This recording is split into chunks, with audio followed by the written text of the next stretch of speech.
मोदी सरकार के पास पैसा नहीं और ये होर्डिंग पे होर्डिंग लग रही है सरकार की तारीफ़ें करते हुए। मोदी सरकार के पास पैसा नहीं और मोदी जी जब देखो तब फ्लाइट पे बैठ के कहीं ना कहीं चले जाते हैं घूमने। तो ये कैसा पैसा है जो सिर्फ़ और सिर्फ आपकी बड़ाई करने के लिए है, सिर्फ आपके काम के लिए है? ये कैसा पैसा है जो जनता को नहीं दिया जा रहा है? कि हमारे माँ बाप टैक्स नहीं। मेरा नाम आफरीन फातिमा है, मैं school of language literature and culture studies से काउंसलर हूँ। बिल्कुल भी खुश नहीं है। पार्शियल रोल बैक का कोई लॉजिक ही नहीं समझ में आता। पार्शियल रोल बैक के बावजूद भी हम में से कई स्टूडेंट्स हैं जिनको छोड़ के जाना पड़ेगा। आपका फ़ी हाइक जो आपने पैसा बढ़ाया वो जेन्युइन नहीं था। अगर जेन्युइन होता तो आप कम कैसे कर रहे हैं, आप बार्गेन कैसे कर रहे हैं? तो ये सिर्फ खुद से प्राइवेटाइज करने के लिए, एक एजुकेशन को एक कमोडिटी बना देने के लिए, जो कि सिर्फ और सिर्फ कुछ एक प्रिविलेज्ड फ्यू के लिए ही अवेलेबल रहे। जो ऑप्रेस्ड कम्युनिटी से लोग आते हैं, जो मार्जिनलाइज्ड कम्युनिटी से लोग आते हैं, हम में से कितने सारे फर्स्ट जनरेशन लर्नर्स हैं जो हमारे घर में मतलब कोई शायद हायर एजुकेशन में नहीं आया होगा, हम में से कितने के माता पिता शायद स्कूल भी नहीं गए हैं और हम लोग यहाँ पर आकर पढ़ रहे हैं। तो ये हमारे लिए एक बड़ी चीज़ है। हमारे माँ बाप किस तरह हमको पैसे भेजते हैं महीने के, फ़ीस हम किस तरह भरते हैं वो हम जानते हैं, और उसके बाद हम पे फीस लागू होता है तो हम किस मुँह से अपने माँ बाप से और पैसे मांगेंगे? तो क्या लग रहा है कि जैसे आप लोगों की पढ़ाई भी तो खराब हो रही है, 1 महीना हो गया, इसको कैसे देखते हैं? पढ़ाई खराब तुक नहीं समझ में आ रहा ना। हम क्लास में वापस करने क्या जाएं ताकि अगले सेमेस्टर में हम कुछ ड्रॉप आउट करना पड़ जाए? हम पेपर एग्ज़ाम क्यों दें? हमको अगले सेमेस्टर जब पढ़ने ही नहीं मिलेगा तो हम क्यों दें इस सेमेस्टर का पेपर? क्यों करें इस सेमेस्टर को कंप्लीट? तो जब तक फ़ी का कंप्लीट रोल बैक नहीं होता है तब तक हम लोग डटे रहेंगे, लड़ते रहेंगे। हमको सिंपल डिमांड है कि एजुकेशन को एक्सेसिबल और फ्री एजुकेशन हो। आप मतलब ये एक फंडामेंटल राइट है एक इंसान का कि उसको पढ़ने दिया जाए। तो आप उसको इस तरह एक वस्तु बनाकर, उसको एक कमोडिटी बनाकर, एक मतलब बाधा क्रिएट कर रहे हैं कि जो भी गरीब तबके से लोग आते हैं, जो दलित है, मुस्लिम है, आदिवासी है, वो ना पढ़ सकें।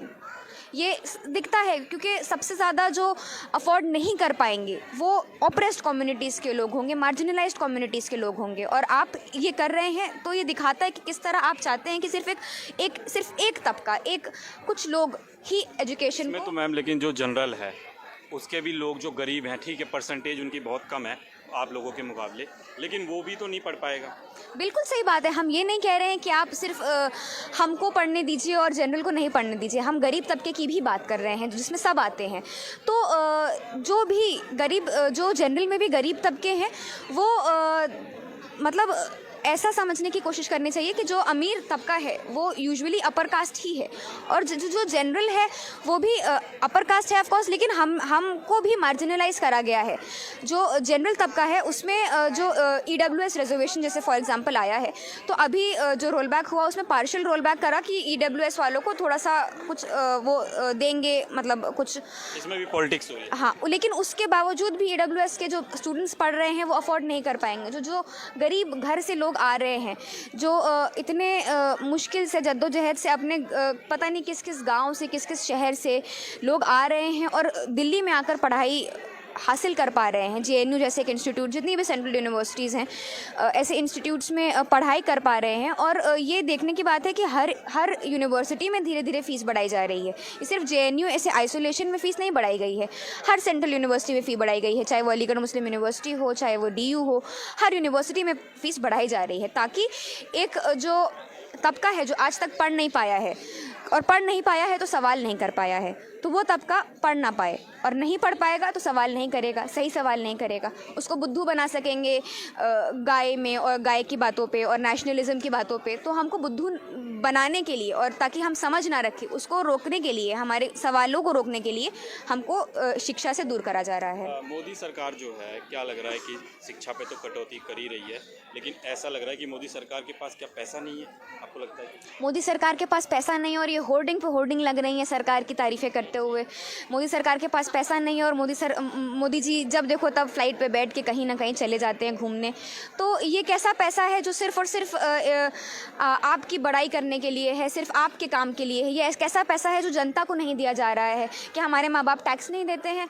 क्या हम स्टूडेंट्स भी टैक्स नहीं देते? हम कॉपी खरीदते हैं तो उसमें हम टैक्स देते हैं, हम किताब खरीदते हैं तो उसमें हम टैक्स देते हैं। तो ये कैसा पैसा है भारत के पास जो भारत के बच्चों के ऊपर, भारत के फ्यूचर के ऊपर, जो हाँ भविष्य है भारत का, उसके ऊपर नहीं खर्च करा जा रहा है? क्या लग रहा है जिस तरह से सरकार के टारगेट सरकार ने जो टारगेट किया है ANM और BHU को सबसे ज़्यादा टारगेट किया है, सरकार क्या चाहती है? अगर आपकी फीस बैक नहीं हुई तो आप अपना डिसीजन क्या रहेगा आपका? हमारा तो करने का या मरने का डिसीज़न है। या तो हम रोल बैक के बाद पढ़ाई करेंगे या तो फिर हमको छोड़ के जाना पड़ेगा। हमारे पास और कोई ऑप्शन नहीं है।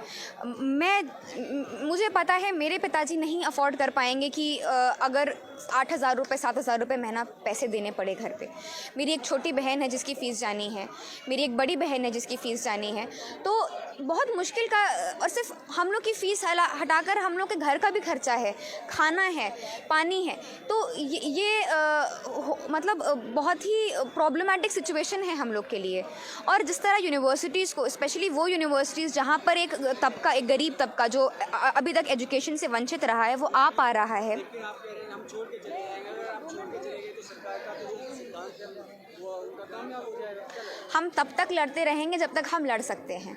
जब तक हम लड़ते रहेंगे और अगर एक ऐसा टाइम आता है जब हम लड़ने के भी लायक नहीं रहते, जैसे अभी कुछ दिन पहले हम लोग पे लाठीचार्ज करा, हम लोग को इतना मारा, मेरे सर पे चोट आई, मैं हफ्ते भर मेरे सर में दर्द रहा, कोनी से मुझे सर पे मारा गया था। तो ऐसा सिचुएशन अगर आएगा कि हमारी बॉडी में जान नहीं बचा रहेगा तो हम कैसे लड़ाई करेंगे और आगे? तो वही तो हम कह रहे हैं, लड़ाई तो जिंदा रहेगी, लड़ाई चलती रहेगी, लड़ाई नहीं रुकेगी। लेकिन ये एक इस लिहाज से बताया जा रहा है कि हमारे पास दो ही ऑप्शन है, या तो हम लड़ेंगे फी रोल बैक करवाने के लिए, या नहीं तो फिर हमको छोड़ के जाना पड़ेगा।